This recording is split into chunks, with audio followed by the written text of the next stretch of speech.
first part is centred on my father's recollections of growing up in the 1960s and re-examining what he thought about those times.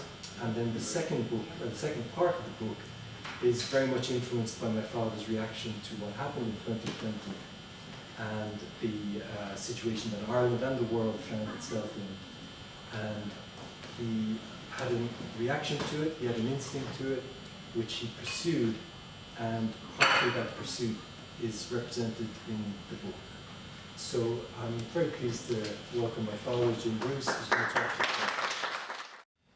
Between March 2020 and February 2022, I did none of the following: covered my face with a mask, rubbed my hands with gel or lotion before going into a shop or a church, took a PCR, antigen or other test, received any of the shots or boosters introduced in 2021, I think, gave my contact details to staff in cafes or restaurants, avoided contact with members of my family or my community.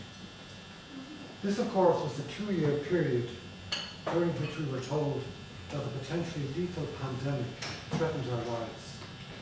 The things I've mentioned were part of a battery of rules and regulations recommended or indeed imposed to halt the spread of COVID-19. So why did I not go along with it all? To answer that question, I had to take a little detour, so I hope you will bear with me.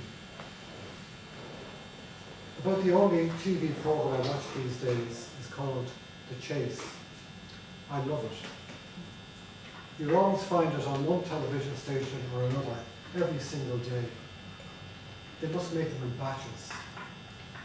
I've rarely seen the same show twice, and I watch it 2 or 3 times a week. All the time. For those who don't know it, The Chase is a quiz show in which ordinary people answer general knowledge questions in the hope of winning a big cash prize.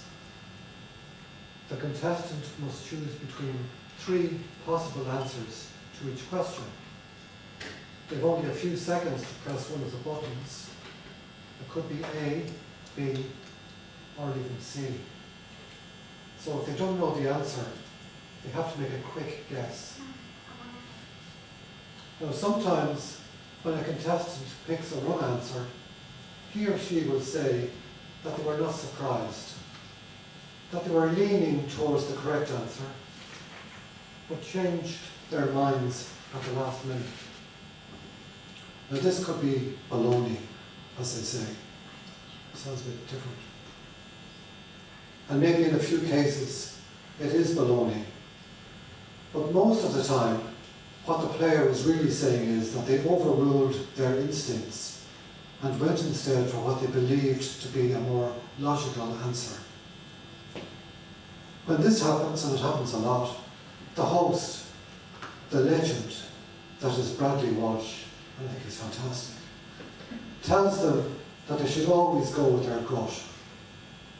He is effectively saying that maybe the little voice inside is a sounder guide to the truth than they think. Now when the Taoiseach, and I believe he's in New York at the moment, when the Taoiseach announced the steps his government was taking in response to the WHO's declaration of a pandemic, my little voice wasn't just whispering, it was shouting. Maybe I couldn't put my finger on it there and then, but I knew in my bones that something was off. However, unlike the contestants in The Chase, I did have the luxury of time to figure out in my head why I felt so uneasy in my heart. There was something else as well.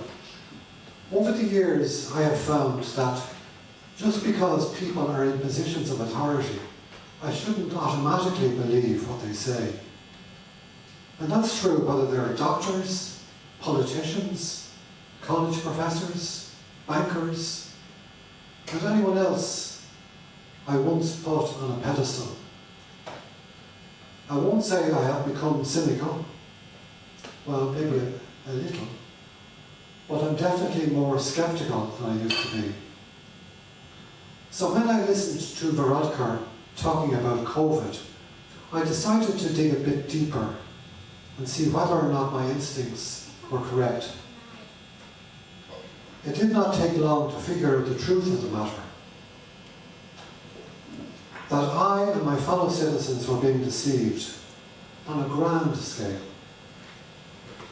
Now, I don't know why we have been deceived. These things are usually about money or power, and maybe it's as simple as that. Who knows? We might find out one day. For now, all that matters to me is that we are being deceived. Of that I am convinced, 100%. Now, I don't know about you, but I hate being deceived. I hate being lied to. That's why I never wore a mask, nor did any of the other things I talked about earlier. So the fact that I'm still alive and healthy today means either that I am very, very lucky indeed, or else I was right to follow my instincts. Now, why do I raise this at all? On a lovely sunny afternoon in September at a pleasant social gathering for the launch of my book. Because that is what my book is about. The lies we have been told and are being told all the time about the world in which we live. After all, the title of my book is Into the Memory Hole, Despatches from the World of Lies. First of all, there are the little lies we tell each other.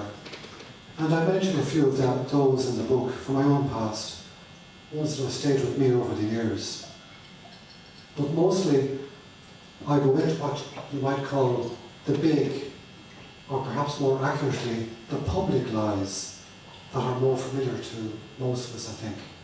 Like the first Gulf War in 1990, or the case of the Birmingham 6. As I began to do my research, it soon became clear that these public lies didn't begin or end with COVID-19. I realised that our whole civilization, our culture, is built on an enormous slag heap of lies. And I wonder if this is what George Orwell was talking about when he coined the phrase "world of lies" in his book 1984. Now, for those of you not familiar with Orwell's book, it is a science fiction novel about a future totalitarian superstate ruled by a tyrant known as Big Brother. In the blurb to my own book, I refer to 1984 as a prophetic novel. And I called it prophetic because I believe a great deal of what Orwell wrote about in 1984 has actually come to pass in our present day world, although perhaps not quite in the form he predicted. George Orwell wrote his book in the late 1940s, but I think he must have guessed what was coming down the tracks long before then. For instance, I found this in an article he wrote as early as January 1939. And this is a straight quote from the article. It is quite easy to imagine a state in which the ruling caste deceive their followers without deceiving themselves. Dare anyone be sure that something of the kind is not coming into existence already? One has only to think of the sinister possibilities of the radio, state-controlled education, and so forth, to realise that, quote, the truth is great and will prevail, end of quote, is a prayer rather than an axiom. The world that Orwell imagined is the one we now live in, a state in which the ruling caste deceive their followers without deceiving themselves. Okay, maybe some of our politicians do delude themselves about what they are engaged in, but I think deep down they must realise they are involved in deception against the rest of us. So we are living in what George Orwell described as a world of lies.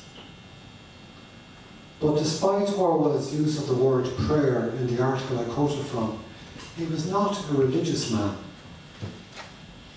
Now, I'm not a particularly religious man either, but I do retain a deep faith in Jesus Christ. And according to one of the gospel accounts of his life, Jesus had something to say about the world of lies too. And this is from the Gospel of John, chapter 8. And this is what Jesus apparently said according to that gospel to the people who are listening to him. You are of your father, the devil, and your will is to do your father's desires. He was a murderer from the beginning and has nothing to do with the truth, because there is no truth in him. When he lies, he speaks according to his own nature, for he is a liar and the father of lies. That's quite stark, I think, even perhaps brutal. And the one thing that strikes me when I read that passage is that maybe our world of lies is a lot older than I thought. Now, whatever you're thinking about what I'm saying here, or indeed in the book, and I'm sure we could argue over many of these things, I think we have much more in common than whatever separates us. All of us here today, and maybe watching somewhere, whether we're jabbed or unjabbed, believers or atheists, vegans or carnivores, even dubs who are divided by the Livy into Northsiders and Southsiders. This is the North side, I'm from the South side, my God. All of us here now, or watching at home, are united by one thing. We are members of one human family. Let us not forget that. Now, I'm not going to say very much more. I think you're probably more eager to hear from Thomas Sheridan. I know I certainly am. But before I hand back to Stephen, I want to say a few final words about Ireland itself. Now, historians, I've studied history, and historians like to deal in evidence and proper sources. But what I have to say is probably more of a fable or a myth than anything I can reference in a citation. It might be true, but I'll leave you to decide that. So, what I'm imagining right now is an Ireland of long, long ago, when grace flowed through the land like a mighty river. This river of grace enabled the people to live as people should, free and happy.